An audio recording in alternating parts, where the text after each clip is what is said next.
ಅರಮನೆಯ ಒಂದು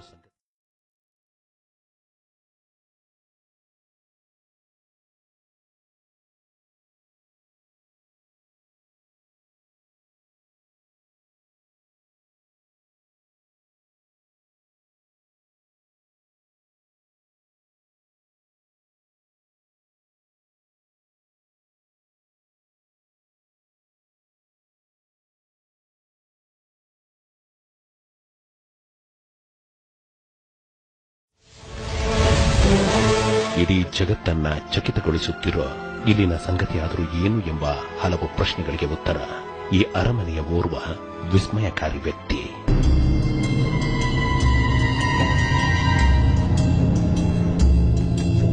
ಒಂದು ಬೀಜಮಂತ್ರದ ನೆರವಿನಿಂದ ಅದ್ಭುತ ಶಕ್ತಿಯನ್ನ ಸಂಪಾದಿಸಿಕೊಂಡಿರುವ ಅರಮನೆಯ ವಿಸ್ಮಯಕಾರಿ ವ್ಯಕ್ತಿಯಿಂದ ಮಾನವನ ಊಹೆಗೂ ಮೀರಿದ ಅಚ್ಚರಿಗಳು ನಡೆಯುತ್ತಿವೆ.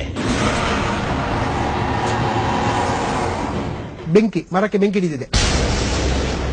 ಕಷ್ಟವೆಂದು ಸಮಸ್ಯೆ ಎಂದು ತಮ್ಮ ಬಳಿಗೆ ಬರುವವರ ಜೀವನದಲ್ಲಿ ಅಚ್ಚರಿಗಳನ್ನ ಸೃಷ್ಟಿಸೋ ವಿಸ್ಮಯಕಾರಿ ವ್ಯಕ್ತಿಯ ಬಳಿಯಲ್ಲಿ ಒಂದು ನಿಯಮವಿದೆ. ಆ ನಿಯಮವೇ ತಮಗೆ ಬಹು ಇಷ್ಟವಾದ ಎಳನೀರನ್ನ ಮೊದಲಿಗೆ ಸರಬರಾಜು ಮಾಡಬೇಕು.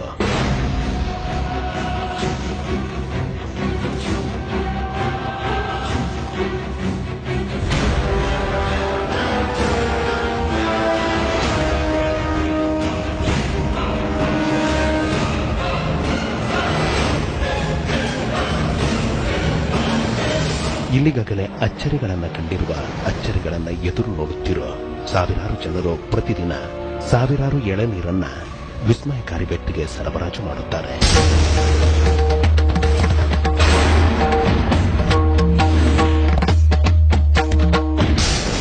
ಅರಮನೆಯ ವಿಸ್ಮಯಕಾರಿ ವ್ಯಕ್ತಿಗೆ ಪ್ರೀತಿಯೊಂದಿಗೆ ಎಳನೀರು ಸರಬರಾಜು ಮಾಡಿ ತಮ್ಮ ಕಷ್ಟಗಳನ್ನ ತಮ್ಮ ಇಚ್ಛೆಗಳನ್ನ ಹೇಳಿಕೊಂಡರೆ ಅಚ್ಚರಿಗಳನ್ನ ನಡೆಸುವ ಮೂಲಕ ಅವರು ಸಮಸ್ಯೆಗಳನ್ನ ಪರಿಹಾರ ಮಾಡುತ್ತಾರೆ, ಇಚ್ಛೆಗಳನ್ನ ಈಡೇರಿಸುತ್ತಾರೆ ಎಂಬ ನಮ್ಮ ನಿಮ್ಮೆಲ್ಲರ ಪ್ರಶ್ನೆಗಳಿಗೆ ಇಡೀ ಮನುಕುಲವೇ ಚಕಿತಗೊಳ್ಳುವಂತಹ ಉತ್ತರಗಳು ನಮಗಿಲ್ಲಿ ಸಿಗುತ್ತವೆ.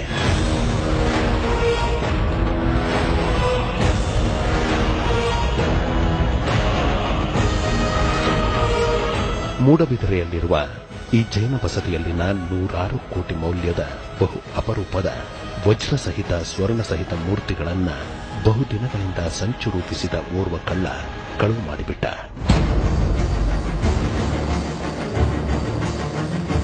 ಇವು ಸಿಸಿಟಿವಿಯಲ್ಲಿ ಸೆರೆಯಾಗಿರುವ ನೈಜ ದೃಶ್ಯಗಳು.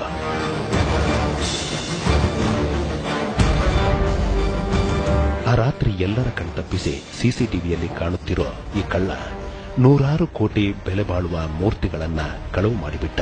ಇಡೀ ರಾಜ್ಯದ ಜನರನ್ನ ಬಿಚ್ಚಿ ಬೀಳಿಸಿದ.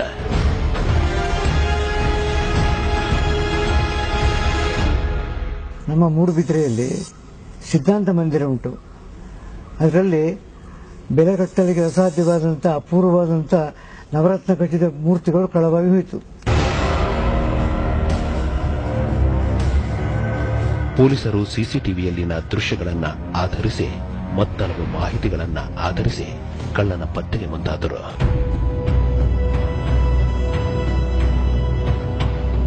ಪೊಲೀಸರ ಪ್ರಾಮಾಣಿಕ ಪ್ರಯತ್ನ ಸಾಗಿತಾದರೂ ಕಳ್ಳನ ಸುಳಿವು ಸಿಗಲಿಲ್ಲ.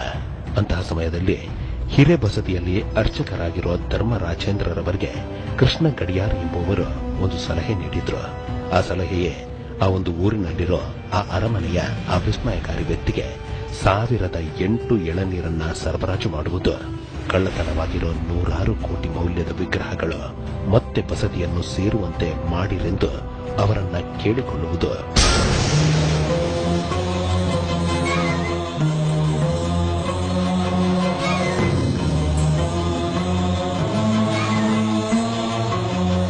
ಅಂತಹ ಸಲಹೆಯೊಂದಿಗೆ ಧರ್ಮರಾಜೇಂದ್ರರವರು ಜೈನ ಸಮುದಾಯದ ಪ್ರಮುಖರನ್ನ ಭೇಟಿ ಮಾಡಿದ್ರು. ಧರ್ಮಸ್ಥಳದ ಧರ್ಮದರ್ಶಿಗಳಾದ ಶ್ರೀ ವೀರೇಂದ್ರ ಹೆಗ್ಗಡೆಯವರನ್ನ ಭೇಟಿ ಮಾಡಿದ್ರು. ಆ ಒಂದು ಉಪಾಯವನ್ನ ಎಲ್ಲರಿಗೂ ತಿಳಿಸಿ ಅವರಿಂದ ಹಣವನ್ನ ಸಂಗ್ರಹಿಸಿ ಆ ಹಣದಿಂದ 1008 ಎಳನೀರನ್ನ ಕೊಂಡು ಅರಮನೆಯ ವಿಸ್ಮಯಕಾರಿ ವ್ಯಕ್ತಿಗೆ ಸರಬರಾಜು ಮಾಡಿದ್ರು.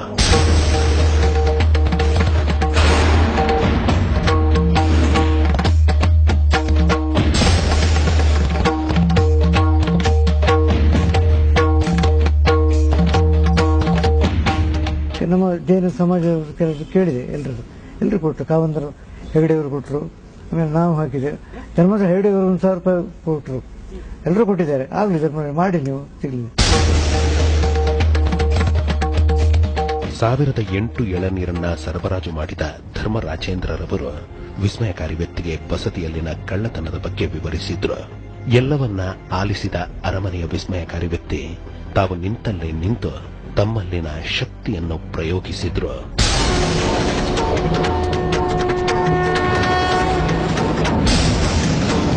ಅರಮನೆಯ ವಿಸ್ಮಯಕಾರಿ ವ್ಯಕ್ತಿ ತಮ್ಮಲ್ಲಿನ ಶಕ್ತಿಯನ್ನ ಪ್ರಯೋಗಿಸಿದ ನಂತರ ಒಂದು ಅಚ್ಚರಿ ನಡೆಯಿತು. ಆ ಅಚ್ಚರಿಯೇ ಪೊಲೀಸರ ಕೈಗೆ ಕಳ್ಳ ಸಿಕ್ಕಿಬಿದ್ದದ್ದು. ಕದ್ದಂತಹ ಕೋಟ್ಯಾಂತರ ಮೌಲ್ಯದ ವಜ್ರ ಸಹಿತ ಸ್ವರ್ಣ ಸಹಿತ ವಿಗ್ರಹಗಳು ಮತ್ತೆ ಬಸದಿಯ ವಶವಾಗಿದ್ದು.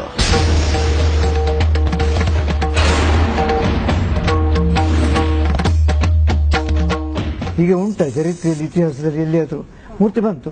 ಮೂರ್ತಿಯನ್ನು ಪ್ಯಾರಿಸಲ್ಲಿ ಬಿಚ್ಚಿ ನೋಡುವಾಗ ಎಲ್ಲ ಮೂರ್ತಿಗಳು ಎಲ್ಲ ಹೋದದ್ದು, ಕಳವಾದ್ದೆಲ್ಲ. ಈ ಅರಮನೆಯ ವಿಸ್ಮಯಕಾರಿ ವ್ಯಕ್ತಿ ಕ್ಷಣ ಮಾತ್ರದಲ್ಲಿ ಅಸಾಧ್ಯವನ್ನ ಸಾಧ್ಯವಾಗಿಸಿಬಿಡುತ್ತಾರೆ. ಇಡೀ ವೈಜ್ಞಾನಿಕ ಲೋಕವನ್ನೇ ಚಕಿತಗೊಳಿಸುತ್ತಾರೆ.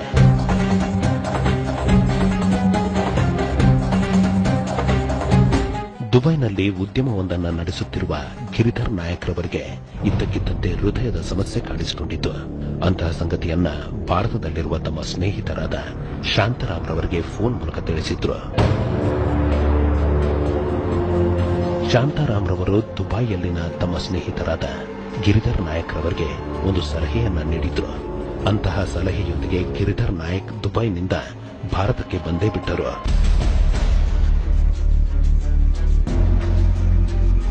ಭಾರತಕ್ಕೆ ಬಂದು ಸ್ನೇಹಿತ ಶಾಂತಾರಾಮ್ ಸೂಚಿಸಿದ ವೈದ್ಯರ ಬಳಿ ಗಿರಿಧರ್ ನಾಯಕ್ ಚಿಕಿತ್ಸೆಗೆ ಮುಂದಾದಾಗ ಒಂದು ಆಘಾತ ಎದುರಾಯಿತು. ಆ ಆಘಾತವೇ ಗಿರಿಧರ್ ನಾಯಕ್ರ ಹೃದಯ ಬಡಿತ ನಿಂತು ಬಿಟ್ಟಿತ್ತು. ಗಿರಿಧರ್ ನಾಯಕ್ರ ಪ್ರಾಣ ಹೋಗಿಬಿಟ್ಟಿತ್ತು.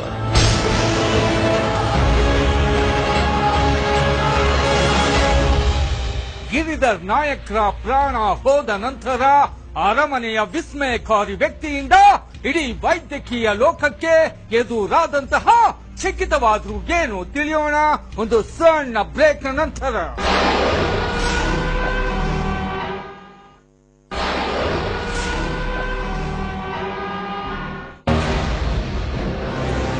ಗಿರಿಧರ್ ನಾಯಕ್ರ ಹೃದಯ ಸಮಸ್ಯೆ ನಿವಾರಣೆಯಾಗಬೇಕು, ಚಿಕಿತ್ಸೆ ಯಶಸ್ವಿಯಾಗಬೇಕೆಂಬ ಬೇಡಿಕೆಗಳನ್ನ ಹೊತ್ತು ಸ್ನೇಹಿತ ಶಾಂತಾರಾಮ್ ಮೊದಲಿಗೆ ಹೋಗಿದ್ದು ಆಸ್ಪತ್ರೆಗಲ್ಲ, ಬದಲಿಗೆ ಅರಮನೆಯ ಆ ವಿಸ್ಮಯಕಾರಿ ವ್ಯಕ್ತಿಯ ಬಳಿಗೆ.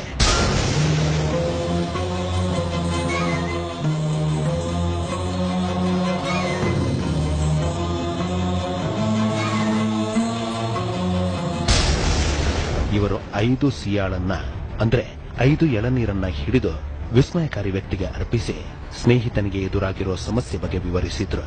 ಅವುಗಳನ್ನ ಆಲಿಸಿದ ಅರಮನೆಯ ವಿಸ್ಮಯಕಾರಿ ವ್ಯಕ್ತಿ ತಮ್ಮಲ್ಲಿನ ಶಕ್ತಿಯನ್ನ ಪ್ರಯೋಗಿಸಿದ್ರು.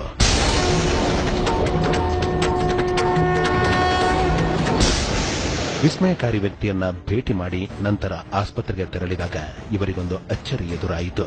ಆ ಅಚ್ಚರಿಯೇ ಚಿಕಿತ್ಸೆಯ ಸಮಯದಲ್ಲಿ ಸ್ನೇಹಿತ ಗಿರಿಧರ್ ನಾಯಕ್ರ ಹೃದಯ ಬಡಿತ 54 ಸೆಕೆಂಡುಗಳ ಕಾಲ ನಿಂತಿತ್ತೆಂಬುದು. ಅನಂತರ ಆಶ್ಚರ್ಯಕಾರಿ ರೀತಿಯಲ್ಲಿ ಹೃದಯ ಬಡಿತ ಆರಂಭವಾಗಿ ಬಿಟ್ಟಿತೆಂದು ವೈದ್ಯರು ಹೇಳಿದ್ದು.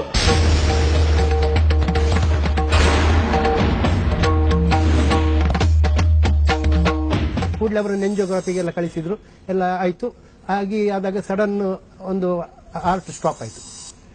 Heart stop 54 second heart stop. ಅವರು ಡಾಕ್ಟರ್ ಸಹ ಹೇಳಿದ್ರು, ಯಾರು ಅವರು ಅಂಥದ್ದು ಕೇಸ್ ಅವ್ರು ನೋಡ್ಲಿಲ್ಲ ಅಂತ ಹೇಳಿ. ನಾನು ಹೋಗುವಾಗ ಅವ್ರು ಹೇಳಿದ್ರು, ಹೀಗೆ ಆಯ್ತು, ಇದು ನನ್ನ ಜೀವನದಲ್ಲಿ ನಾನು ಪ್ರಥಮ ನೋಡಿದ ಹಾರ್ಟ್ ಒಂದು ನಿಂತದ್ದು ಪುನಃ ರೀಸ್ಟಾರ್ಟರ್ ಆಗೋದು ಇಲ್ಲ.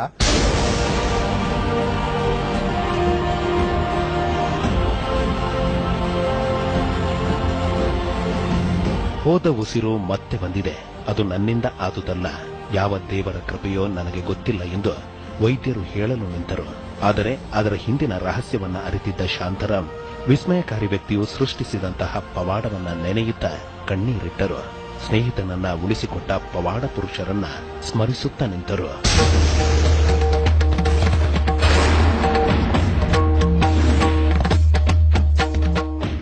ಬಹುಶಃ ಇದು ನಾನು ಮಾಡಿದ್ದಲ್ಲ, ಇದು ಯಾವುದೋ ದೇವರ ಪ್ರಭಾವ ಇರಬೇಕು, ಇದೊಂದು ಪ್ರಮಾಣವೇ ಅಂತೇಳಿ ಅವರೇ ಅದನ್ನು ಒಪ್ಪಿದ್ರು. ಇದು ಎಳ್ನೀರು ಹಾಕಿ ಬಂದದ್ದು, ಇದರದ್ದೇ ಪ್ರಭಾವ, ಬೇರೆ ಏನಲ್ಲ, ನನ್ನ ಕೈಯಲ್ಲಿ ಇಲ್ಲ ಅದು.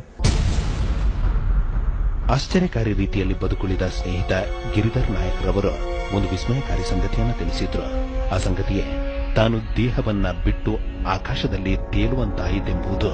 ಆಗ ಓರ್ವ ವ್ಯಕ್ತಿಯ ಆಕೃತಿ ಕಂಡದ್ದು, ಅನಂತರ ತಾನು ಕಣ್ಣು ಬಿಟ್ಟದ್ದು.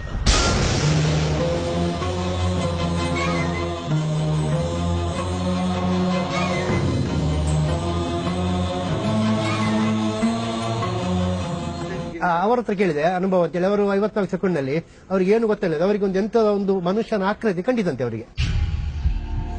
ಅಸಲಿಗೆ ಒಂದು ಬೀಜ ಮಂತ್ರದಿಂದ ಅದ್ಭುತವಾದ ಶಕ್ತಿಯನ್ನ ಸಂಪಾದಿಸಿಕೊಂಡು ಅಚ್ಚರಿಗಳನ್ನ ಸೃಷ್ಟಿಸುತ್ತಿರುವ, ಆ ಮೂಲಕ ಜನರ ಕಷ್ಟಗಳನ್ನ ಪರಿಹರಿಸುತ್ತಿರುವ, ಇಚ್ಛೆಗಳನ್ನ ಈಡೇರಿಸುತ್ತಿರುವ, ಎಳನೀರೆಂದರೆ ಬಹಳಷ್ಟು ಇಷ್ಟಪಡುವ ಅರಮನೆಯ ವಿಸ್ಮಯಕಾರಿ ವ್ಯಕ್ತಿಯಾದರೂ ಯಾರು ಎಂಬ ಹಲವು ಪ್ರಶ್ನೆಗಳಿಗೆ ಉತ್ತರ ಶ್ರೀ ಹನುಮಂತ. ಶ್ರೀ ಆಂಜನೇಯಂ ಪ್ರಸನ್ನಾಂಜನೇಯಂ ಪ್ರಭಾದಿವ್ಯಕಾಯಂ ಪ್ರಕೀರ್ತಿಪ್ರದಾಯಂ ಭಜೆ ವಾಯುಪುತ್ರಂ ಭಜೆ ಬಾಲಗಾತ್ರಂ ಭಜೆ ಸೂರ್ಯಮಿತ್ರಂ ಭಜೇಹಂ ಪವಿತ್ರಂ ಭಜೆ ರುದ್ರರೂಪಂ ಭಜೆ ಬ್ರಹ್ಮತೇಜಂ ಭಜೆ ವಜ್ರದೇಹಂ ಭಜೇಹಂ ಭಜೇಹಂ ಭಜೇಹಂ. ಭೂಮಿಯ ಮೇಲೆ ದೈವಶಕ್ತಿ ಇದೆ ಎಂಬುದಕ್ಕೆ ಹನುಮಂತ ಚಿರಂಜೀವಿಯಾಗಿ ಯುಗ ಯುಗಗಳಿಂದಲೂ ಅಚ್ಚರಿಗಳನ್ನ, ಅದ್ಭುತಗಳನ್ನ ಸೃಷ್ಟಿಸುತ್ತಿರುವುದಕ್ಕೆ ಈ ಹನುಮ ವಿಗ್ರಹವೇ ಜೀವಂತ ಸಾಕ್ಷಿ. ಅದು ಹೇಗೆ ಎಂಬ ಹಲವು ಪ್ರಶ್ನೆಗಳಿಗೆ ಪ್ರತಿದಿನ ಪ್ರತಿಕ್ಷಣ ಈ ಹನುಮನ ಮೂರ್ತಿಯಿಂದ ನಡೆಯುತ್ತಿರುವ ಅದ್ಭುತಗಳೇ ಜೀವಂತ ಸಾಕ್ಷಿ. ಚೌಟರ ಅರಮನೆಗೆ ಸಂಬಂಧಿಸಿದ ಈ ಹನುಮನ ವಿಗ್ರಹ ಮೊದಲಿಗೆ ಕೋಟೆಯ ಆವರಣದಲ್ಲಿತ್ತು. ಗೌಡ ಸಾರಸ್ವತ ಬ್ರಾಹ್ಮಣರು ಹನುಮನ ಈ ವಿಗ್ರಹವನ್ನ ಭಕ್ತಿಯಿಂದ ನಿಷ್ಠೆಯೊಂದಿಗೆ ಪೂಜೆ ಸಲ್ಲಿಸುತ್ತಿದ್ದರು.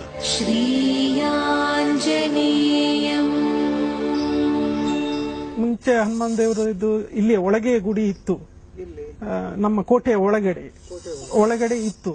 ಮತ್ತೆ ಕಾಲಕ್ರಮೇಣ ಅದನ್ನು ಪೂಜೆ ಮಾಡ್ತಾ ಇದ್ದದ್ದು ಗೌಡ ಸಾರಸ್ವತ ಸಮಾಜದವರು.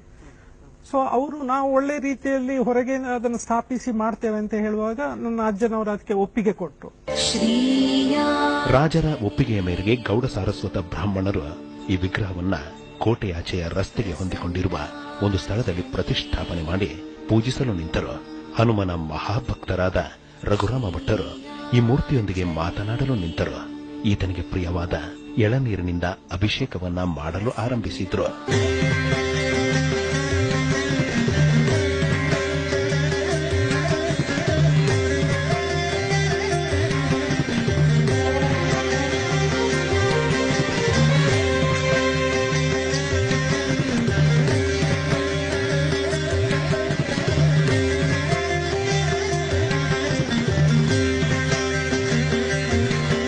ಭಕ್ತಿಯೊಂದಿಗೆ ಈ ಸ್ವಾಮಿಗೆ ಎಳನೀರನ್ನ ನೀಡಿ ಅಭಿಷೇಕವನ್ನ ಮಾಡಲು ನಿಂತ ಜನರಿಗೆ ಅಚ್ಚರಿಗಳು, ಅದ್ಭುತಗಳು ಎದುರಾಗಲು ನಿಂತವು.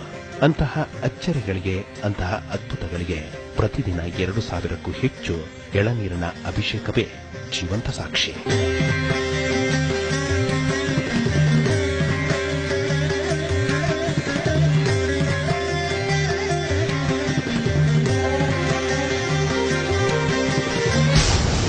ಇವರ ಹೆಸರು ಪ್ರೇಮಾನಂದ ಪ್ರಭು ಅಂತ. ಒಂದು ಬ್ಯಾಂಕಿನ ನಿರ್ದೇಶಕರಾಗಿರೋ ಇವರಿಗೂ ಹಾಗೂ ಕರ್ನಾಟಕ ಬ್ಯಾಂಕ್ನ ಎಜಿಎಂಗೂ ಒಂದು ವಾದ ಶುರುವಾಯಿತು. ಆ ವಾದವೇ ತಾವು ನಡೆಸಲು ಮುಂದಾದ ಸ್ಪೋರ್ಟ್ಸ್ ಮೀಟ್ಗೆ ಅಡ್ಡವಾದ ಭಾರಿ ಮಳೆಯನ್ನ ನಿಲ್ಲಿಸುವುದು.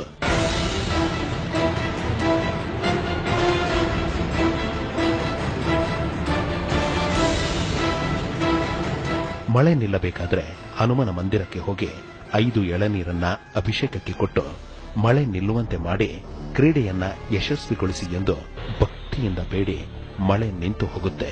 ಇಲ್ಲದಿದ್ದರೆ ನಾನು ಗಡ್ಡವನ್ನ, ತಲೆಯನ್ನ ಬೋಡಿಸಿಕೊಂಡು ತಿರುಗುತ್ತೇನೆಂದರು.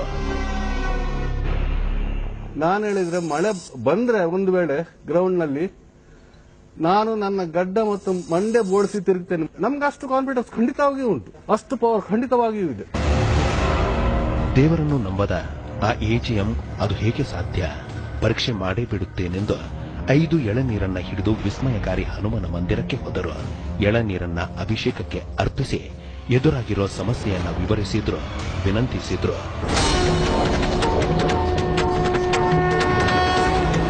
ಹಾಗೆ ಮಾಡಿ ಬಂದ ಮಾರನೇ ದಿನ ಎಲ್ಲರಿಗೊಂದು ಅಚ್ಚರಿ ಎದುರಾಯಿತು. ಆ ಅಚ್ಚರಿಯೇ ಇಡೀ ಆಟದ ಮೈದಾನದ ಜಾಗದಲ್ಲಿ ಒಂದೇ ಒಂದು ಹನಿ ಮಳೆ ಬಾರದೆ ಇದ್ದದ್ದು. ಆಟದ ಮೈದಾನವನ್ನ ಹೊರತುಪಡಿಸಿ ಸುತ್ತಮುತ್ತಲೂ ಜೋರು ಮಳೆಯಾಗಿದ್ದು.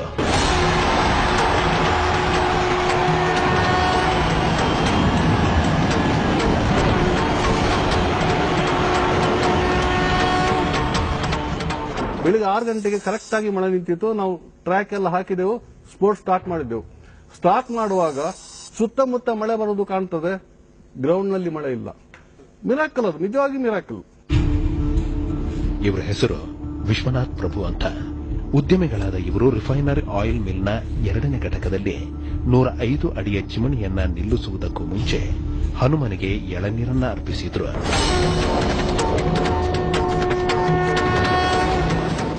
ನನ್ನ ಫ್ಯಾಕ್ಟರಿಯ ಚಿಮಣಿಯನ್ನ ಸರ್ತ ನಿಲ್ಲಿಸಬೇಕಾಗಿತ್ತು. 105 ಅಡಿ ಎತ್ತರದ ಚಿಮಣಿ, ಸಾಮಾನ್ಯ 3.5 ಟನ್ ಭಾರದ ಚಿಮಣಿಯನ್ನ ನಿಲ್ಲಿಸುವಾಗ ಯಾವುದೇ ರೀತಿಯ ಅವಘಡಗಳು ಆಗಬಾರದೆಂದು ಭಕ್ತಿಯೊಂದಿಗೆ ವಿನಂತಿಸಿ ತಮ್ಮ 2ನೇ ಘಟಕದಲ್ಲಿ ಚಿಮಣಿಯನ್ನ ನಿಲ್ಲಿಸುವ ಕೆಲಸಕ್ಕೆ ಮುಂದಾದರು.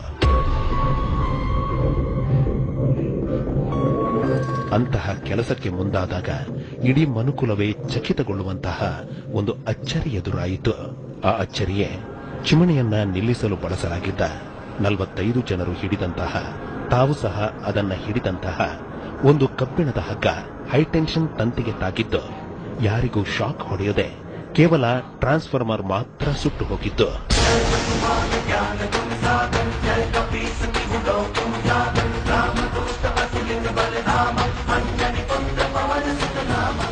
ಹೈಟೆನ್ಷನ್ ವೈರ್ಗೆ ಚಿಮಣಿಗೆ ಕಟ್ಟಿದ ಕಬ್ಬಿಣದ ವೈರ್ ತಾಗಿ ಅಲ್ಲಿದ್ದ ಟ್ರಾನ್ಸ್ಫಾರ್ಮರ್ನಲ್ಲಿ ಇಷ್ಟು ತೋರದ 2 ಫ್ಯೂಸ್ಗಳು ಡಬಾಲ ಶಬ್ದ ಆಯಿತು. ನಮಗೆ 45 ಜನ ನಾವು ಚಿಮಣಿಯನ್ನ ಎತ್ತುವಾಗ ನಾನು ಸಮೇತ ನಮ್ಮೊಂದು ರೋಗಕ್ಕೆ ಏನೂ ಆಗಿಲ್ಲ. ಎಲ್ಲ ಹೆಣಗಳೇ ಹಾಕಬೇಕು. ಹೈಟೆನ್ಷನ್ ವೈರ್ ಹೊಡೆದಿದ್ರೆ ಕಬ್ಬಿಣದ ವೈರ್, ಇದು ಯಾವ ಸೈನ್ಸ್ನಲ್ಲೂ ಪ್ರೂವ್ ಆಗಲಿಲ್ಲ. ಹನುಮನ ಇರುವಿಕೆಗೆ ಇಲ್ಲಿ ನಡೆಯುತ್ತಿರುವಂತಹ ಅಚ್ಚರಿಗಳೇ, ಅದ್ಭುತಗಳೇ ಜೀವಂತ ಸಾಕ್ಷಿ. ಇಂತಹ ಸಂಗತಿಗಳ ನಡುವೆ ಅದೊಂದು ರಾತ್ರಿ ಸಾಕ್ಷಾತ್ ಹನುಮನೇ ಕಾಣಿಸಿಕೊಂಡು ಎಲ್ಲರನ್ನೂ ಚಕಿತಗೊಳಿಸಿದ್ರು.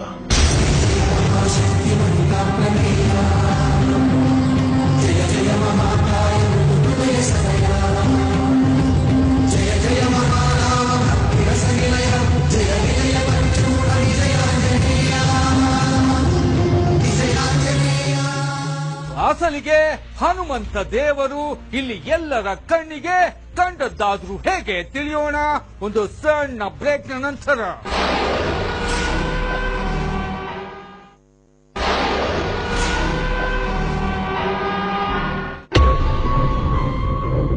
ಲಕ್ಷ್ಮೀ ಜುವೆಲ್ಲರ್ನ ಮಾಲೀಕರು ಪ್ರತಿದಿನ ಸ್ವಾಮಿಗೆ ಒಂದು ಎಳನೀರನ್ನ ಸಮರ್ಪಿಸಿ ಕಾಪಾಡೆಂದು ಬೇಡುವ ಪರಿಣಾಮ ಅದೊಂದು ರಾತ್ರಿ ಒಂದು ಅಚ್ಚರಿ ನಡೆಯಿತು.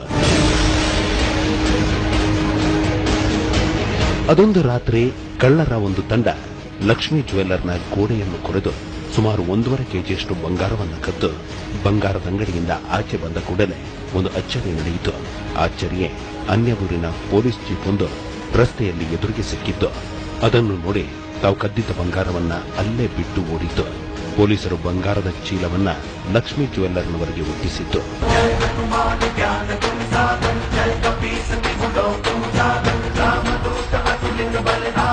ಆ ಕಳ್ಳರು ಅದನ್ನು ಚೀಲದಲ್ಲಿ ತುಂಬಿಸಿ ದೇವಸ್ಥಾನದ ಎದುರು ರಸ್ತೆ, ಸರಿ ಎದುರು ಒಂದು ರಸ್ತೆ ಉಂಟು, ಅಲ್ಲಿ ಗೋಣಿಯಲ್ಲಿ ಹೊತ್ತುಕೊಂಡು ಹೋಗುವಾಗ ಪೊಲೀಸ್ ಜೀಪ್ ಬಂತು.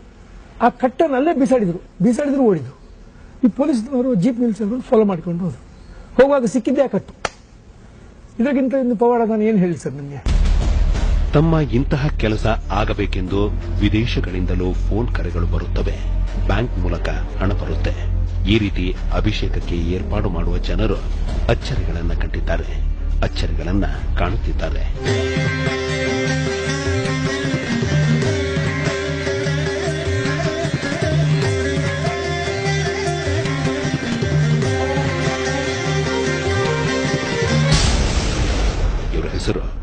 ಗಣೇಶ್ ಪೈ ಅಂತ. ಹನುಮನನ್ನ ನಂಬಿ ನೀನೇ ಕಾಪಾಡೆಂದು ಜೀವನ ಸಾಗಿಸುತ್ತಿರುವ ಇವರ ಜೀವನದಲ್ಲಿ ಅಚ್ಚರಿಗಳು ಆರಂಭವಾಗಿವೆ.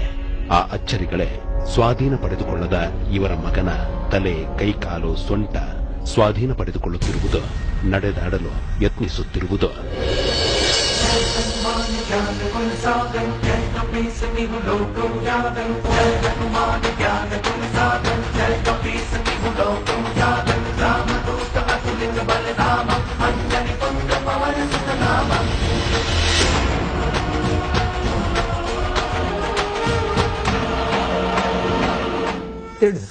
ಇವತ್ತಿನ ಅವನ ಮೇಲೆ ಭಾರಿ ನಂಬಿಕೆ, ಮಾತಾಡ್ಲಿಕ್ಕೆ ಆಗುದಿಲ್ಲ. ಆದ್ರೆ ಅವನೊಂದು ಕಲೆ ಉಂಟು, ಸತ್ಯ. ಈಗ ಅಂದ್ರೆ ಸುಮಾರು 95% ಇಂಪ್ರೂವ್ ಆಗಿದ್ದಾನೆ. ಈಗ ಅಂದ್ರೆ ಮುಂಚೆ ಕೈಕಾಲೆಲ್ಲ ಏನು ಬಲ ಇರಲಿಲ್ಲ. ಈಗ ಅವನು ಕೈಕಾಲು ಇಟ್ಕೊಂಡು ಕುರ್ಚಿಯ ಮೇಲೆ ನಿಲ್ಲಿಕ್ಕೆ ಸ್ಟಾರ್ಟ್ ಮಾಡಿದ್ದಾನೆ. ಪುರಾತನವಾಗಿದ್ದ ಮಂದಿರದ ಬಗ್ಗೆ ಭಕ್ತರು ತಲೆಕೆಡಿಸಿಕೊಳ್ಳುತ್ತಿದ್ದಾಗ ಅಷ್ಟಮಂಗಲದ ಸಮಯದಲ್ಲಿ ಒಂದು ಅಚ್ಚರಿ ನಡೆಯಿತು. ಆ ಅಚ್ಚರಿಯೇ ಈ ಹನುಮನೆ ನೇರವಾಗಿ ಬಂದು ಪ್ರತಿರೋಧ ವ್ಯಕ್ತಪಡಿಸಿದ್ದು. ಯಾವ ರೀತಿಯಲ್ಲಿ ಬಂದರೆಂಬ ಪ್ರಶ್ನೆಗೆ ಉತ್ತರ 4 ಅಡಿ ಎತ್ತರದ ಮನುಷ್ಯನನ್ನ ಹೋಲುವ ಒಂದು ಕೋತಿಯ ರೂಪದಲ್ಲೇ.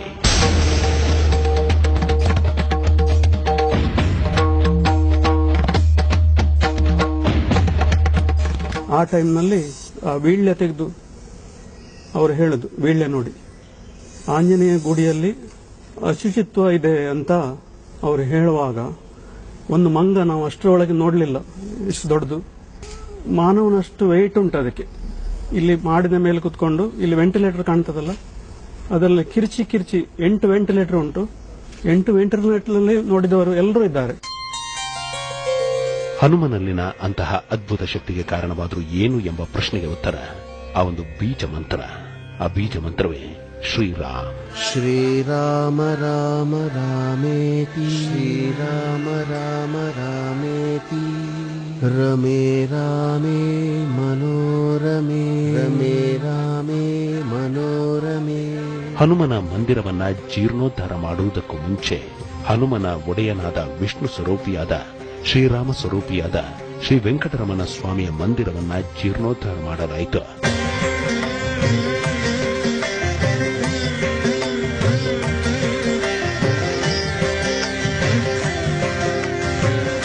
ಹನುಮನ ಮಂದಿರದ ಬಳಿಯಲ್ಲಿರುವ ವೆಂಕಟೇಶ್ವರ ಸ್ವಾಮಿಯ ಈ ಮಂದಿರದ ಜೀರ್ಣೋದ್ಧಾರ ಮಾಡಲು ಮುಂದಾದಾಗ ಅದೊಂದು ರಾತ್ರಿ ಒಂದು ಅಚ್ಚರಿ ನಡೆಯಿತು. ಆ ಅಚ್ಚರಿಯೇ ಈ ಅರಳೆ ಮರದ ಬಳಿಯಲ್ಲಿ ವಿಶೇಷವಾದ ಶಬ್ದ ಸೃಷ್ಟಿಯಾಗಿತ್ತು. ಅಂತಹ ಶಬ್ದದ ಜೊತೆಗೆ ಇಡೀ ಮರವು ಅಲ್ಲಾಡಲು ಆರಂಭಿಸಿತ್ತು.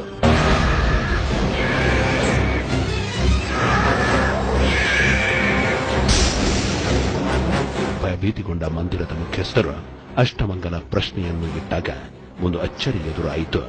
ಆ ಅಚ್ಚರಿಯೇ ಸ್ವತಃ ಹನುಮ ಸ್ವಾಮಿಗಳೇ ಕೆಲಸವನ್ನು ವೀಕ್ಷಿಸಲು ಬಂದಿದ್ದರು ಎಂಬುದು.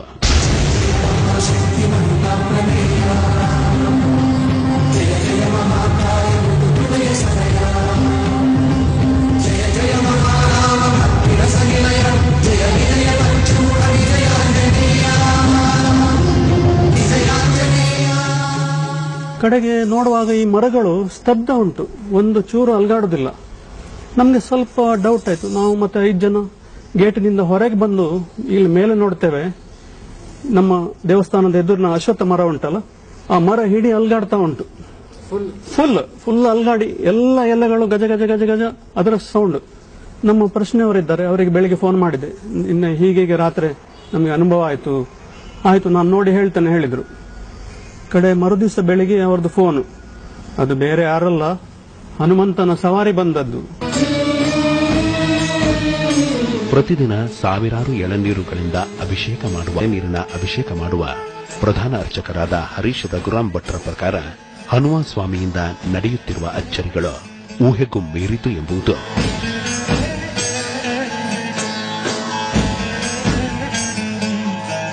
ನಮಗೆ ಆಶ್ಚರ್ಯ ಕಾಣೋದಂದ್ರೆ ನಾವು ಅವರಿಗೆ ಪ್ರಾರ್ಥನೆ ಮಾಡಿ ಕೊಟ್ಟ ಮೇಲೆ ಅವರು ಬಂದು ಹೇಳುವುದು ನಮಗೆ ಆಶ್ಚರ್ಯ.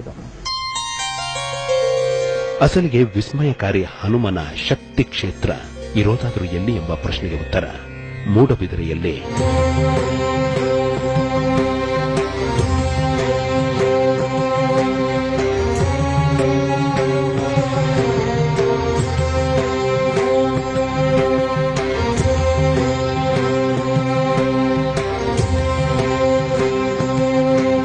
ಮಂಗಳೂರಿನ ರಮಾನಂದ್ ಪೈ ಅವರು ನೀಡಿದಂತಹ ಮಾಹಿತಿಯನ್ನ ಆಧರಿಸಿ ನಾವು ಅವರೊಂದಿಗೆ ಮೂಡಬಿದಿರೆಗೆ ಹೋದೆವು.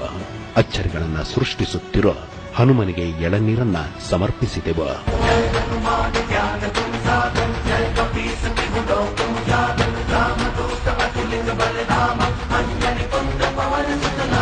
ಶ್ರೀ ಆಂಜನೇಯಂ ಪ್ರಸನ್ನಾಂಜನೇಯಂ ಪ್ರಭಾಯುವ್ಯಕಾಯಂ ಪ್ರಕೀರ್ತಿಪ್ರದಾಯಂ ಭಜೆ ವಾಯುಪುತ್ರಂ ಭಜೆ ವಾದಗಾತ್ರಂ ಭಜೆ ಸೂರ್ಯಮಿತ್ರಂ ಭಜೇಹಂ ಪವಿತ್ರಂ ಭಜೆ ರುದ್ರರೂಪಂ